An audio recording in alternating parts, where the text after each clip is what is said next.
Okay, ready? Secret Garden. We are in chapter 10, Dickon. See, there he is. Okay, Dickon. The sun shone down for nearly a week on the secret garden. The secret garden was what Mary called it when she was thinking of it. She liked the name, and she liked still more the feeling that when its beautiful old walls shut her in, no one knew where she was. It seemed almost like being shut out of the world in some fairy place. The few books she had read and liked had been fairy story books, and she had read of secret gardens in some of the stories. Sometimes people went to sleep in them for 100 years, which she had thought must be rather stupid. She had no intention of going to sleep, and in fact, she was becoming wider awake every day which passed at Misselthwaite. She was beginning to like to be out of doors. She no longer hated the wind, but enjoyed it. She could run faster and longer, and she could skip up to 100. The bulbs in the secret garden must have been much astonished, for such nice, clear places were made round them that they had all the breathing space they wanted. And really, if Mistress Mary had known it, they began to cheer up under the dark earth and work tremendously. The sun could get at them and warm them, and when the rain came down, it could reach them at once, so they began to feel very much alive. Mary was an odd, determined little person, and now she had something interesting to be determined about, and she was much absorbed indeed. She worked and dug and pulled up weeds steadily, only becoming more pleased with her work every hour instead of tiring of it. It seemed to her like a fascinating sort of play. She found many more of the sprouting pale green points than she had ever hoped to find. They seemed to be starting up everywhere, and each day she was sure she found tiny new ones, some so tiny that they barely peeped out of the earth. There were so many that she remembered what Martha had said about the snowdrops by the thousands, and about bulbs spreading and making new ones.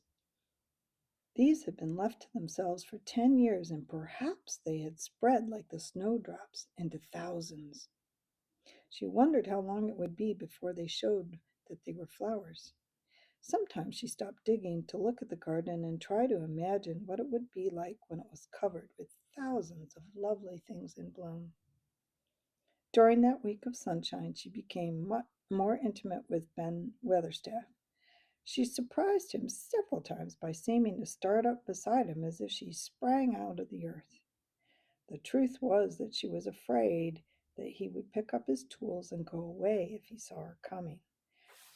So she always walked toward him as silently as possible. But in fact, he did not object to her as strongly as he had at first.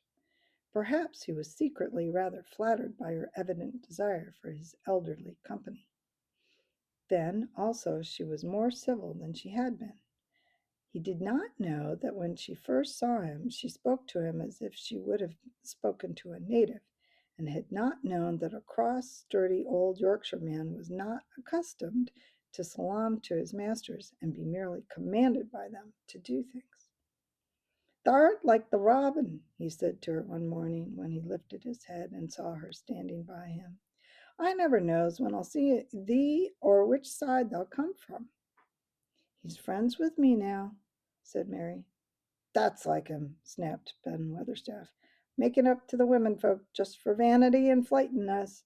There's nothing he wouldn't do for the sake of showing off and flirting his tail feathers. He's as full of pride as an egg's full of meat." He was very seldom talked much, and sometimes did not even answer Mary's questions except by a grunt. But this morning he said more than usual. He stood up and rested one hobnailed boot on the top of his spade while he looked her over. "How long's thou been here?" he jerked out. "I think it's about a month," she answered. "Thou's beginning to do the Misselthwaite credit," he said. "Thou's a bit fatter than thou was, and thou's not quite so yeller. Thou looked like a young plucked crow when thou first came into this garden. Thinks I to myself, I never set eyes on a uglier, sour-faced young'un. Mary was not vain, and as she had never thought much of her looks, she was not greatly disturbed. I know I'm fatter, she said. My stockings are getting tighter. They used to make wrinkles. There's the robin, Ben Weatherstaff. There was indeed the robin, and she thought he looked nicer than ever. His red waistcoat was as glossy as satin, and he flirted his wings and tail and tilted his head and hopped about with all sorts of lively grace. He seemed determined to make Ben Weatherstaff admire him, but Ben was sarcastic. "Aye, there thou'rt," he said. "Thou can put up with me for a bit sometimes when thou's got no one better. Thou's been reddening up thy waistcoat and polishing the feathers this 2 weeks. I know what thou's up to. Thou's courting some bold young madam somewhere, telling thy lies to her about being the finest cock robin on Misselmore and ready to fight all the rest of 'em." "Oh, look at him!" exclaimed Mary. The robin was evidently in a fascinating, bold mood. He hopped closer and closer and looked at Ben Weatherstaff more and more engagingly. He flew on to the nearest currant bush and tilted his head and sang a little song right at him. "Thou thinks thou'll get over me by doing that," said Ben, wrinkling his face up in such a way that Mary felt sure he was trying hard not to look pleased. "Thou thinks no one can stand out against thee, that's what thou thinks." The robin spread his wings, and Mary could scarcely believe her eyes. He flew right up to the handle of Ben Weatherstaff's spade and alighted on top of it. Then the old man's face crinkled itself slowly into a new expression. He stood still as if he were afraid to breathe, as if he would not have stirred for the world lest his robin should start away, and he spoke quite in a whisper. "Well, I'm danged," he said softly, as if he were saying something quite different. "Thou dost know how to get at a chap, thou does. Thou's fair unearthly, that's so knowin'." And he stood without stirring, almost without drawing his breath, until the robin gave another flirt to his wings and flew away. Then he stood looking at the handle of the spade as if there might be magic in it, and then he began to dig again and said nothing for several minutes. But because he kept breaking into a slow grin now and then, Mary was not afraid to talk to him. "Have you a garden of your own?"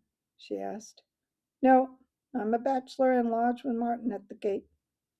"If you had one," said Mary, "what would you plant?" "Cabbages and taters and onions."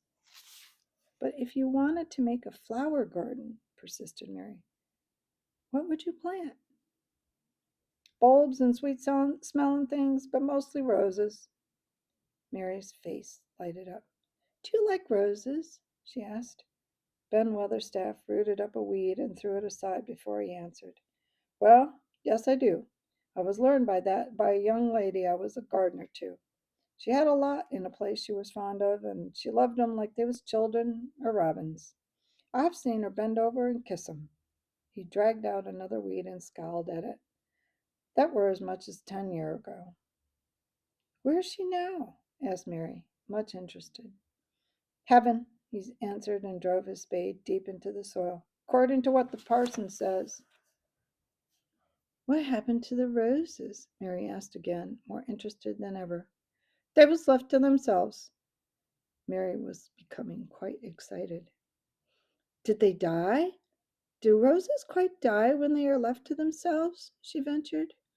"Well, I'd got to like 'em, and I liked her, and she liked 'em," Ben Weatherstaff admitted reluctantly. "Once or twice a year I'd go and work at 'em a bit, prune 'em and dig about them roots. They run wild, but they was in rich soil, so some of 'em lived." "When they have no leaves and look gray and brown and dry, how do you tell whether they're dead or alive?" inquired Mary. "Wait till the spring gets at 'em, and wait till the sun shines on the rain, and rain falls on the sunshine, and then they'll find out." "How? How?" cried Mary, forgetting to be careful. "Look along the twigs and branches and they'll see a bit of a brown lump swelling here and there, and watch it after the warm rain and see what happens." He stopped suddenly and looked curiously at her eager face. Why does I care so much about roses and such all of a sudden? He demanded. Mary felt her face grow red. She was almost afraid to answer. I want to play that I have a garden of my own, she stammered. There's nothing for me to do. I have nothing and no one. Well, said Ben Weatherstaff slowly as he watched her, that's true. There hasn't. He said it in such an odd way that Mary wondered if he was actually a little sorry for her. She had never felt sorry for herself. She had only felt tired and cross because she disliked people and things so much. But now the world seemed to be changing and getting nicer. If no one found out about the secret garden, she should enjoy herself always. She stayed with him for 10 or 15 minutes longer and asked him as many questions as she dared. He answered every one of them in his queer, grunting way, and he did not seem really cross and did not pick up his spade and leave her. He said something about roses just as she was going away, and it reminded her of the ones he had said he had been fond of. Do you go and see those other roses now? She asked. Not been this year. My rheumatics has made me too stiff in the joints. He said it in his grumbling voice, and then quite suddenly he seemed to get angry with her, though she did not see why he should. Now look here, he said sharply. Don't thou ask so many questions. Thou art the worst wench for asking questions I've ever come across. Get thee gone and play thee. I've done talking for the day. And he said it so crossly that she knew that there was not the least use in staying another minute. She went skipping slowly down the outside walk, thinking him over and saying to herself that, queer as it was, here was another person whom she liked in spite of his crossness. She liked old Ben Weatherstaff. Yes, she did like him. She always wanted to try to make him talk to her.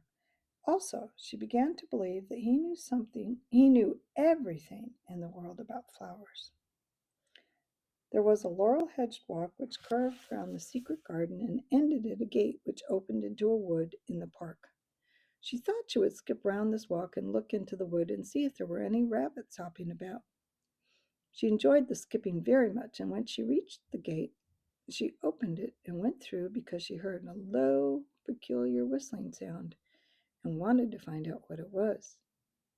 It was a very strange thing indeed. She quite caught her breath as she stopped to look at it. A boy was sitting under a tree with his back against it, playing on a rough wooden pipe. He was a funny looking boy, about 12. He looked very clean, and his nose turned up, and his cheeks were as red as poppies. And never had Mistress Mary seen such round and such blue eyes in a boy's face. And on the trunk of the tree he leaned about against, a brown squirrel was clinging and watching him, and from behind a bush near by a cock pheasant was delicately stretching his neck to peep out. And quite near him were two rabbits sitting up and sniffing with tremulous noses, and actually it appeared as if they were all drawing near to watch him and listen to the strange, low little call his pipe seemed to make. When he saw Mary, he held up his hand and spoke to her in a voice almost as low and rather like his piping. Don't thou move, he said. It'd fright 'em. Mary remained motionless. He stopped playing his pipe and began to rise from the ground. He moved so slowly that it scarcely seemed as though he were moving at all. But at last he stood on his feet, and then the squirrel scampered back up the branches of his tree.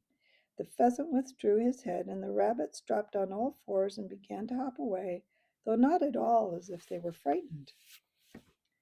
I'm Dickon, the boy said. I know thou'rt Miss Mary. Then Mary realized that somehow she had known at first that he was Dickon. Who else could have been charming rabbits and pheasants as the natives charm snakes in India? He had a wide, red, curving mouth, and his smile spread all over his face. I got up slow, he explained, because if thou makes a quick move, it startles them. A body is to move gentle and speak low when wild things is about. He did not speak to her as if they had never seen each other before, but as if he knew her quite well. Mary knew nothing about boys, and she spoke to him a little stiffly because she felt rather shy. "Did you get Martha's letter?" she asked. He nodded his curly, rust-colored head. "That's why I come." He stooped to pick up something which had been lying on the ground beside him when he piped. "I got the garden tools. There's a little spade and rake and fork and hoe. They're good ones. There's a trowel, too. And the woman in the shop threw in a packet of white poppy and one of blue larkspur when I bought the other seeds." "We showed the seeds to me?" Mary said. She wished she could talk as he did. His speech was so quick and easy. It sounded as if he liked her and was not the least afraid that she would not like him, though he was only a common moor boy, in patched clothes and with a funny face and a rough, rusty red head. As she came closer to him, she noticed that there was a clean, fresh scent of heather and grass and leaves about him, almost as if he were made of them. She liked it very much, and when she looked into his funny face with the red cheeks and round blue eyes, she forgot that she had felt shy. "Let us sit down on this log and look at them," she said. They sat down, and he took a clumsy little brown paper package out of his coat pocket. He untied the string, and inside there were ever so many neater and smaller packages with pictures of flowers on each one. "There's a lot of mignonette and poppies," he said. "Mignonette's the sweetest smelling thing and grows, and it'll grow wherever you cast it, same as poppies will. Them as'll come up and bloom if you just whistle to 'em. Them's the nicest of all." He stopped and turned his head quickly, his poppy cheek face lighting up. "Where's that robin as is calling us?" he asked. The chirp came from a thick holly bush bright with scarlet berries, and Mary thought she knew whose it was. "Is it really calling us?" she asked. "Aye," said Dickon, as if it was the most natural thing in the world. "He's calling someone he's friends with. That's same as saying, 'Here I am. Look at me. I want a bit of chat.' There he is in the bush. Whose is he?" "He's Ben Weatherstaff's, but I think he knows me a little," answered Mary. "Aye, he knows thee," said Dickon in his low voice again, "and likes thee. He's took thee on. He'll tell me all about thee in a minute." He moved quite close to the bush with the slow movement Mary had noticed before, and then he made a sound, almost like the robin's own twitter. The robin listened a few seconds intently, and then answered quite as if he were replying to a question. "Aye, he's a friend of yours," chuckled Dickon. "Do you think he is?" cried Mary eagerly. She did so want to know. "Do you think he really likes me?" "He wouldn't come near thee if he didn't," answered Dickon. "Birds is rare choosers, and a robin can flout a body worse than a man. See, he's making up to thee now. Canna thee see it, chap?" he's saying. And it really seemed as if it must be true. He so sidled and twittered and tilted as he hopped down his bush. "Do you understand everything birds say?" said Mary. Dickon's grin spread till he seemed all wide, red, curvy mouth, and he rubbed his rough head. "I think I do, and they think I do," he said. "I've lived on the moor with 'em so long. I've watched 'em break shell and come out and fledge and learn to fly and begin to sing till I think I'm one of 'em. Sometimes I think perhaps I'm a bird, or a fox, or a rabbit, or a squirrel, or even a beetle, and I don't know it." He laughed and came back to the log and began to talk about the flower seeds again. He told her what they looked like when they were flowers. He told her how to plant them and watch them and feed and water them. "See here," he said suddenly, turning round to look at her. "I'll plant them for thee myself. Where's the garden?" Mary's thin hands clutched each other as they lay on her lap. She did not know what to say, so for a whole minute she said nothing. She had never thought of this. She felt miserable, and she felt as if she went red and then pale. "Thou's got a bit of garden, has thou?" Dickon said. It was true that she had turned red and then pale. Dickon saw her do it, and as she still said nothing, he began to be puzzled. "Won't thee give thee a bit?" he asked. "Hasn't thou got any yet?" She held her hands tighter and turned her eyes toward him. "I don't know anything about boys," she said slowly. Could you keep a secret if I told you one? It's a great secret. I don't know what I should do if anyone found it out. I believe I should die." She said the last sentence quite fiercely.